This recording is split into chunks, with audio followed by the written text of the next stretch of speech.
On the tragic day of April 20th, 1999, two students, Dylan Klebold and Eric Harris, opened gunfire on their school.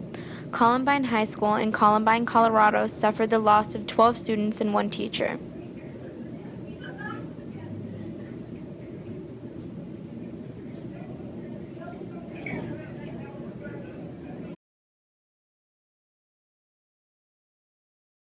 And I remember that, there's policies in place, like things changed. Like, for example, the black tarp over the door windows, the drills, lockdown drills, things like that. Like, you really just traditionally didn't have those before.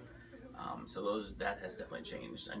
Coming into the buildings now, you have to get checked, and if a visitor comes in, they have to bring a license and it gets scanned, so you can identify who's coming in. Are there areas that are weak that someone could still come in? Yes.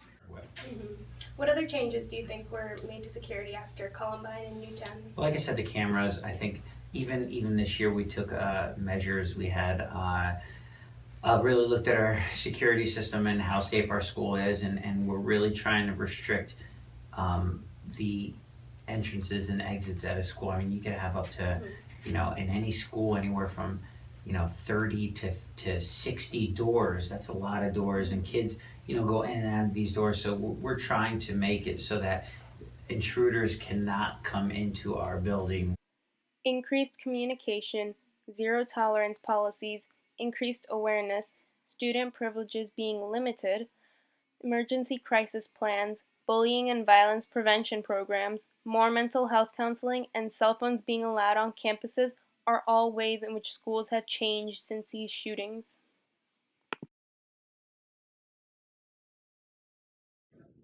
On the fatal day of December 14, 2012, young adult Adam Lanza entered Sandy Hook Elementary in Newtown, Connecticut, and killed 20 children between the ages 6 and 7, along with 6 adult staff members.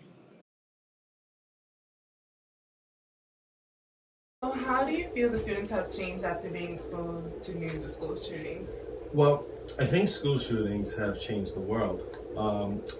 I think it's changed schools all across the state, all across the country, to be honest with you. But here in our school, I think our students are aware that it's a concern, not just with them, but also with us.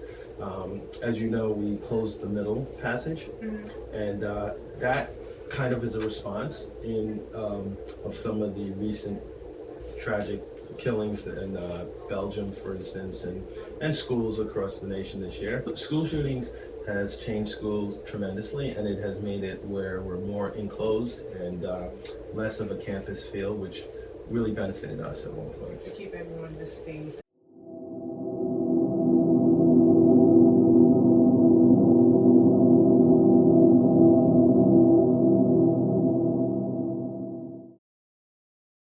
I think what's interesting is that one of the things that kind of deters school shootings, and this is a big change, is that everybody knows someone who might be a little off or going through something and might be a little upset, and sometimes those people verbalize to someone that they want to do something. And I think in the past people would be like, oh, they're not going to do anything, they said they want to come in and kill everybody, they're not going to do that. But now if someone does say that, listen, I'm going to get a gun and I'm going to come in and kill my whole AP psychology class, someone probably would tell someone. What psychological impact do you think school shootings have had on students since hearing news about Columbine and Newtown? All right, that's a good topic. I think that a lot of times for school shootings, schools are usually traditionally safe places and places where students go and they kind of there's structure and they kind of feel safe and secure. And when things come up like school shootings, it kind of disrupts that sense of security. I think it's harder for younger kids because, especially kids who are predisposed to like anxiety disorders and anxiety, because there's some students elementary level, like they have lockdowns and they tell them, listen, if someone comes in here, you have to hide the bathroom or whatever the protocol is.